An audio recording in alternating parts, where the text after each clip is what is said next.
ಹಾಗೆ ಗೆಳೆಯರೆ, ಇವತ್ತು ನಾನು ಡ್ಯೂನ್ ಮೂವಿಯನ್ನು ರಿವ್ಯೂ ಮಾಡ್ತಾ ಇದ್ದೀನಿ. ಈ ಮೂವಿ ಒಂದು ಪರ್ಫೆಕ್ಟ್ ಮೂವಿ ಆಗಿದೆ. ಈ ಫಿಲ್ಮನ್ನು ನೀವು ನೋಡಲೇಬೇಕು. ಖಂಡಿತವಾಗ್ಲೂ ಇಂಥ ಎಕ್ಸ್ಪೀರಿಯೆನ್ಸ್ ನಿಮಗೆ ಯಾವತ್ತೂ ಸಿಗೋಕ್ಕೆ ಸಾಧ್ಯ ಇಲ್ಲ. ಯಾರು ಇದನ್ನು ಥಿಯೇಟ್ರ್ನಲ್ಲಿ ನೋಡಿದ್ದೀರೋ ಅವರಿಗಂತೂ ಗೊತ್ತೇ ಆಗಿದೆ.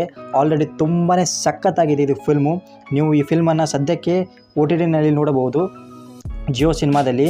ಈ ಫಿಲ್ಮ್ ಬಗ್ಗೆ ಹೇಳಬೇಕಂದ್ರೆ ತುಂಬಾ ವರ್ಡ್, ಈಗ ಕೆಲವೊಬ್ರು ಹೇಳ್ತಾರೆ ಈ ಮೂವಿ ಪರ್ಫೆಕ್ಟ್ ಆಗಿದೆ, ಗ್ರೇಟೆಸ್ಟ್ ಆಫ್ ಆಲ್ ಟೈಮು, ಸಖತ್ ಮಾಸ್ಟರ್ ಪೀಸ್ ಅಂತಲೂ ಈ ಫಿಲ್ಮ್ ಬಗ್ಗೆ ಹೇಳಬಹುದು. ರಿವ್ಯೂ ಸ್ಟಾರ್ಟ್ ಮಾಡೋದಕ್ಕೆ ಮೊದಲು ಸ್ವಲ್ಪ ಹೇಳೋದನ್ನು ಕೇಳಿ. ದಯವಿಟ್ಟು ನನ್ನ ಚಾನಲನ್ನು ಸಬ್ಸ್ಕ್ರೈಬ್ ಮಾಡಿ ಮತ್ತು ಲೈಕ್ ಮಾಡಿ ಮತ್ತು ನಿಮ್ಮ ಫ್ರೆಂಡ್ಸ್ಗೆ ಸ್ವಲ್ಪ ಶೇರ್ ಮಾಡಿ. ಈ ಫಿಲ್ಮ್ ಬಗ್ಗೆ ಇನ್ಫಾರ್ಮೇಷನನ್ನು ಅವ್ರಿಗೆ ಕೊಡಿ. ತುಂಬ ಸಖತ್ತಾಗಿದೆ ಫಿಲ್ಮು, ನನಗೆ ತುಂಬಾ ಅಗತ್ಯವಾಗಿದೆ. ಸೊ ದಯವಿಟ್ಟು ಈ ಚಾನಲನ್ನು ಸಬ್ಸ್ಕ್ರೈಬ್ ಮಾಡಿ ಮತ್ತು ಶೇರ್ ಮಾಡಿ. ಬನ್ನಿ ವಿಡಿಯೋನ ಕಂಟಿನ್ಯೂ ಮಾಡೋಣ. ಈ ಡ್ಯೂನ್ ಅನ್ನುವ ಒಂದು ನೋವೆಲ್ನಿಂದ ಇನ್ಸ್ಪೈರ್ ಆಗಿದೆ. ಈ ಫಿಲ್ಮನ್ನು ಶಾರ್ಟ್ ಆಗಿ ಎಕ್ಸ್ಪ್ಲೇನ್ ಮಾಡಿ ಹೇಳಿದರೆ, ಇದು ಕಂಬೈನ್ ಆಗಿದೆ ಗೇಮ್ ಆಫ್ ಥ್ರೋನ್ಸ್ ಮತ್ತು ಸ್ಟಾರ್ ವಾರ್ ಫಿಲ್ಮ್ಸ್. ಆದರೆ ನಾನು ನಿಮಗೆ ಸ್ಟಾರ್ಟಿಂಗ್ನಲ್ಲೇ ಹೇಳಿದೆ ಈಗ ಜಸ್ಟು, ಈ ಫಿಲ್ಮು ಡ್ಯೂನ್ ಅನ್ನುವ ಒಂದು ನೋವೆಲ್ನಿಂದ ಇನ್ಸ್ಪೈರ್ ಆಗಿದೆ. ಆ ನೋವೆಲ್ಲು 1965ರಲ್ಲಿ ಬರೆದಿದ್ದರು.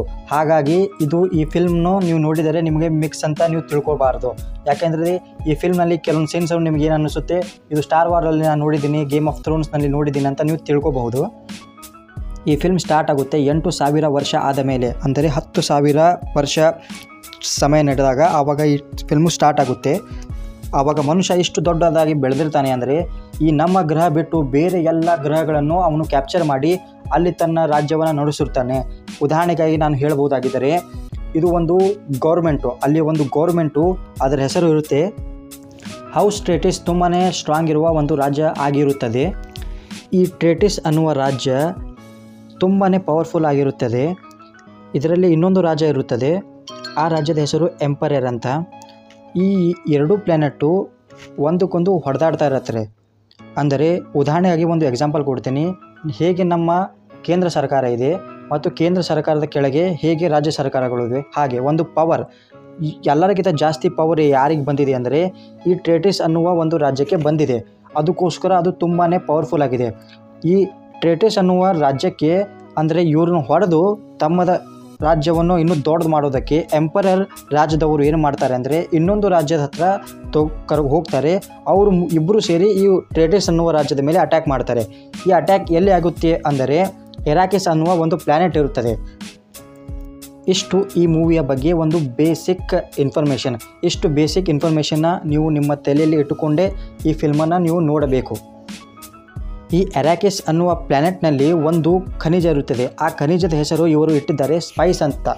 ಇದು ಸ್ಪೈಸ್ ಅಂದರೆ ಏನು ಅಂದರೆ, ಉದಾಹರಣೆ ಕೊಡಲ್ಲ ನಿಮಗೆ, ಅಂದರೆ ಒಂದು ಪ್ಲ್ಯಾನೆಟ್ನಿಂದ, ಅಂದರೆ ಒಂದು ಗ್ರಹದಿಂದ ಇನ್ನೊಂದು ಗ್ರಹಕ್ಕೆ ಹೋಗೋಕ್ಕೆ ಒಂದು ಪೆಟ್ರೋಲ್ ಬೇಕು. ಆ ಪೆಟ್ರೋಲೇ ಇದು ಸ್ಪೈಸ್. ಈಗ ನೀವು ಐಡಿಯಾ ನಿಮಗೆ ಬಂದಿರಬಹುದು, ಇದು ಸ್ಪೈಸ್ ಎಷ್ಟು ಇಂಪಾರ್ಟೆಂಟ್ ಅಂದರೆ ಇದು ಸ್ಪೈಸು ಒಂದು ತುಂಬಾ ಪವರ್ಫುಲ್ ಆದ ಒಂದು ಲವಣ. ಇದು ಯಾವ ರಾಜ್ಯದ ಹತ್ತಿರ ಇರುತ್ತದೆ ಅವನು ತುಂಬಾ ಪವರ್ಫುಲ್ ಆಗಿರುತ್ತಾನೆ. ಈ ಫಿಲ್ಮ್ನ ಸಿನೆಮ್ಯಾಟಿಕ್ ಲೆವೆಲ್ ತುಂಬಾ ಸಖತ್ತಾಗಿದೆ. ಇದರ ಗ್ರಾಫಿಕ್ಸು ತುಂಬಾ ಸಖತ್ತಾಗಿದೆ. ನೀವು ಇದನ್ನು ನೋಡಕತ್ತರೆ ನಿಮಗೆ ಅನಿಸೋದೇ ಇಲ್ಲ ನೀವು ಥಿಯೇಟ್ರ್ನಲ್ಲಿ ಕುಂತಿದ್ದೀರಾ ಅಥವಾ ನೀವು ಇದನ್ನು ಮೊಬೈಲಲ್ಲಿ ನೋಡ್ತಾ ಇದ್ದೀರಾ. ನಿಮಗೆ ಈ ರೀತಿ ಫೀಲ್ ಆಗುತ್ತೆ, ನೀವು ಆ ಪ್ರಪಂಚದಲ್ಲಿ ಇದ್ದೀರಾ ಸದ್ಯಕ್ಕೆ ಅಂತ. ಇದರ BGM ಅಂತೂ ಸಖತ್ತಾಗಿದೆ. ಹೆಡ್ಫೋನ್ ಹಾಕಿ ನೀವು ಮೊಬೈಲಲ್ಲಿ ನೋಡ್ತಿದ್ದರೆ ದಯವಿಟ್ಟು ಹೆಡ್ಫೋನ್ ಹಾಕಿ ಈ ಫಿಲ್ಮನ್ನು ನೋಡಿ. ಮತ್ತು ಥಿಯೇಟರ್ನಲ್ಲಿ ಅಂತೂ ಸಖತ್ತಾಗಿ ನಿಮಗೆ ಎಕ್ಸ್ಪೀರಿಯೆನ್ಸ್ ಸಿಗುತ್ತದೆ ಈ ಫಿಲ್ಮ್ನ ಡೈರೆಕ್ಟ್ ಮಾಡಿರೋದು ಡೇನಿ ಅವರು. ಮನುಷ್ಯ 8,000 ವರ್ಷ ಆದ ಮೇಲೆ ಇಷ್ಟು ಪವರ್ಫುಲ್ ಆಗಿದ್ದಾನೆ.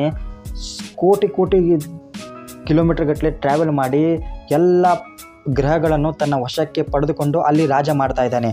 ಆದರೆ ಅಷ್ಟು ದೂರ ಟ್ರಾವೆಲ್ ಮಾಡೋದಕ್ಕೆ ಈ ಸ್ಪೈಸ್ ಅನ್ನುವ ಒಂದು ಶಕ್ತಿ ಬೇಕಾಗಿದೆ ಅವನಿಗೆ. ಅಂದರೆ ಈ ಲವಣ, ಉದಾಹರಣೆ ಕೊಡಲ್ಲ ಅಂದರೆ ಪೆಟ್ರೋಲು. ಈ ಸ್ಪೈಸ್ ಅನ್ನುವ ಒಂದು ಪೆಟ್ರೋಲ್ ಬೇಕಾಗಿದೆ ಅಷ್ಟು ದೊಡ್ಡ ಮಷೀನ್ಗಳನ್ನು ಅಷ್ಟು ದೂರ ಟ್ರಾವೆಲ್ ಮಾಡೋದಕ್ಕೆ. ಮನುಷ್ಯ ಇಷ್ಟು ದೊಡ್ಡವನಾಗಿದ್ದಾನೆ ಈ ಫಿಲ್ಮ್ನಲ್ಲಿ, ಅಂದರೆ ಇಷ್ಟು ಇಂಟೆಲಿಜೆಂಟ್ ಆಗಿದ್ದಾನೆ ಅಂದರೆ 8,000 ವರ್ಷ ಟೆಕ್ನಾಲಜಿ ಯಾವ ಮಟ್ಟಕ್ಕೆ ಹೋಗಿದೆ ಅಂದರೆ, ಆ ಎಲ್ಲ ದೊಡ್ಡ ಮಷೀನ್ಗಳನ್ನು ನೋಡಿದರೆ ನಿಮಗೆ ತುಂಬಾ ಫೀಲ್ ಆಗುತ್ತದೆ. ನಿಮಗೆ ವಿತೌಟ್ ಸ್ಪಾಯ್ಲರು ಈ ಫಿಲ್ಮ್ನ ಇಷ್ಟು ರಿವ್ಯೂವನ್ನು ನಾನು ಕೊಟ್ಟಿದ್ದೇನೆ. ಇದರ 2 ಪಾರ್ಟ್ ಟೋಟಲ್ ಬಂದಿದೆ. ನೀವು 2 ಪಾರ್ಟನ್ನು ಹೋಗಿ ಬೇಗ ನೋಡಿ. ಮತ್ತು ಮುಂದಿನ ಪಾರ್ಟ್ನಲ್ಲಿ ನೀವು ಕಮೆಂಟ್ನಲ್ಲಿ ಬರೀರಿ, ಪೂರ್ತಿ ಫಿಲ್ಮ್ನ ರಿವ್ಯೂ ಕೊಡಲಿ ಅಂದರೆ ಇದರ ಸ್ಟೋರಿ ಬಗ್ಗೆಯೂ ನಿಮಗೆ ವಿಡಿಯೋ ಮಾಡಿ ಹೇಳಿ ಅಂದರೆ ನಾನು ಹೇಳ್ತೀನಿ. ಸದ್ಯಕ್ಕೆ ಆ ಪೂರ್ತಿ ಸ್ಟೋರಿನ ನಾನು ಹೇಳ್ತಾ ಇಲ್ಲ. ಈ ಫಿಲ್ಮು ಸ್ಪೇಸ್ನಲ್ಲಿ ನಡೆಯುತ್ತದೆ, ತುಂಬಾ ಸಖತ್ತಾಗಿದೆ. ದಯವಿಟ್ಟು ಹೋಗಿ ನೋಡಿ ಅಂತ ಹೇಳಿ ಈ ವಿಡಿಯೋನ ಇಲ್ಲೇ ಮುಕ್ತಾಯ ಮಾಡ್ತಾ ಇದ್ದೀನಿ. ಧನ್ಯವಾದಗಳು.